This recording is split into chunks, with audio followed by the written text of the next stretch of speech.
Hey guys, what's up? Welcome to AP News. This week we have Kane, Joel, and myself. So, let's start off with Kane. Thanks, Nate. Netflix are cracking down on their use of VPNs to access their catalogs from different regions, so that's like Australian people using a VPN to use US Netflix. But if you're lucky enough to still have yours working, you could think this is an excellent find. An unofficial Netflix online global search, or UNOGS, is a huge searchable database of everything on Netflix anywhere in the world. So you can be in Australia looking for something in the US, something in the UK, something in North Korea, if they even have Netflix in North Korea. But it also searches through their availability, their title, their genre, their runtime, their year of release. They have the date they were added to Netflix, the date they'll be removed from Netflix, most likely. It has more than that as well, but I don't have the full list of features in front of me. You'll simply need to switch to a working VPN if you haven't already. And just set it to the region you want it to access. Well, search for. It also even gives you information on a VPN you can use, so that's useful. Sounds like Netflix should just chill. Just let it go, mate.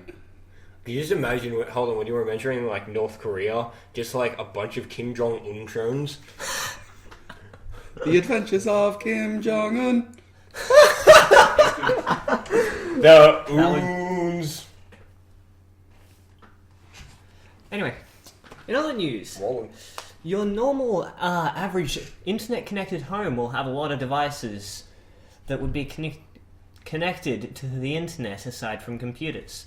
You might have your aircon, your fridge, your toaster. But a lot of them have a lot of security issues.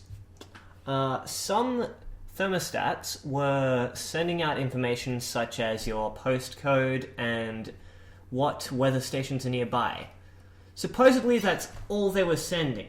However, there were thoughts that there were far more serious details being sent out. At the moment, two researchers have spent the last 2 months testing the security of various home technology. They looked at some thermostats, Belkin's Wemo switch, a smart speaker, and ShareX's security camera. Many devices were failing to encrypt a lot of data, which is rather personal information a lot of the time. But thankfully, as I said, it's only the zip code and the weather stations nearby, so you should be fine. That's all for my ridiculously short section this week. Back to you. Thanks for that, Kane. Good to know about those security issues, and there's nothing much going on there. Anyway, next up, Joel. Thanks, Nate. Today we're starting off with Triple X. No, not the porn type, but the action movie type. And it's been rumoured that a third Triple X movie, called Triple X The Return of Xavier Cage, is in production.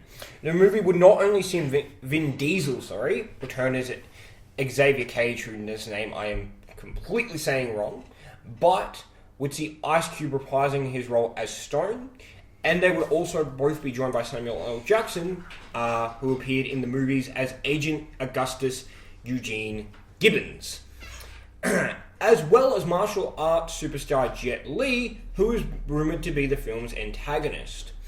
The film would be scheduled to release in 2017 sometime. Now, moving on to some unfortunate Doctor Who news. It has been confirmed that Doctor Who writer Stephen Moffat will be standing aside in 2017 and is going to be replaced by Broadchurch writer Chris Chabinol. Wow. Jumanji. Chris Jumanji. That's not his name, by the way. This has actually come after Peter Capaldi has hinted that he might be leaving the show in 2017 as well. However, there is some good news. It has been confirmed that there is at least going to be another 5 seasons, so we could see more actors brought on and more script writers, but it's going to be interesting to see what happens, whether the show will still have its kind of stance or whether it's going to dip. So we'll have to wait and see what happens there. Last but not least, last Tuesday, Warner Brothers dropped the first official Suicide Squad trailer. So we did get a Comic-Con preview. That was actually meant to be kept all secret, but it was leaked, so Warner Brothers ended up just putting it out as like a Comic-Con trailer sort of thing. So this was the first official trailer. It looks very, very good. And it's got a bunch of stuff in it, so we get... it's got Bohemian Rhapsody, like kind of as a soundtrack. We get to see Killer Croc. We get to see all the prisoners. We get to see kind of maybe what they're fighting. There is going to be a full recap. I deeply apologise for that. Recap on the channel coming soon. That's going to go through a bunch of stuff. So a lot of little Easter eggs, a lot of things coming up. Even maybe what the film's villain's going to be. A bunch of stuff. So keep an eye out for that on this channel. If you want to see the full trailer, you can click the link on the screen here. Suicide Squad will hit theatres August 5th this year. That's for entertainment news. Back to you, Nate. Thanks, Joel. I'm myself really excited for Suicide Squad. I mean, come on, Jay Leto as the Joker. He looks really, really good, and he's got a bit of speaking lines in this trailer, and he looks amazing, and he sounds amazing as well. So I'm very excited as well. Thanks for that. Okay. Last on Oz News. Oz News? No. AP News. That's the one. Is gaming news. So this week on gaming news we have Mortal Kombat XL. BioWare writer leaves, and the indie game of the week, Rogue Agent. So, Warner Brothers has announced that they are releasing like what the Mortal Kombat Complete Edition was. It's Mortal Kombat XL.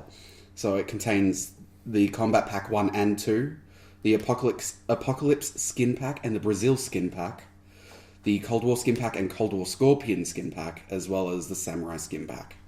This will be launched on March 1st.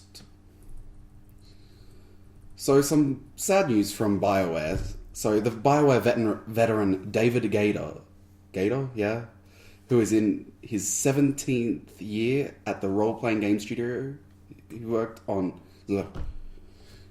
in which 17 years at the role-playing game studio worked on Star Wars Knights of the Old Republic and most recently Dragon Age Inquisition.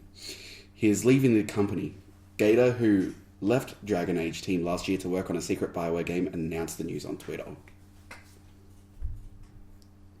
So, for our indie game this week is Rogue Agent.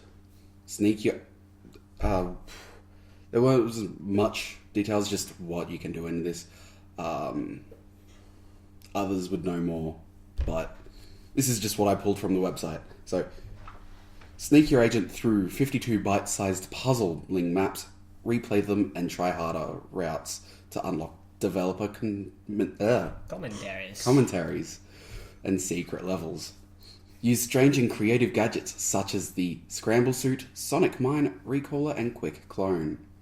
Complete fun and intuitive minigames such as hacking, lockpicking, and wiring. Avoid capture from the guards. Made even more challenging when they are upgraded with weapons or night vision goggles. Featuring an in-game replay system, trim and share your replay videos on social media, always recording so you never miss a cool moment. There will also be even more bragging rights with leaderboards and achievements. That's all from me this week, and from all of us here at I guess, News. yeah. Yes, that is it. So remember, stay awesome. Cut.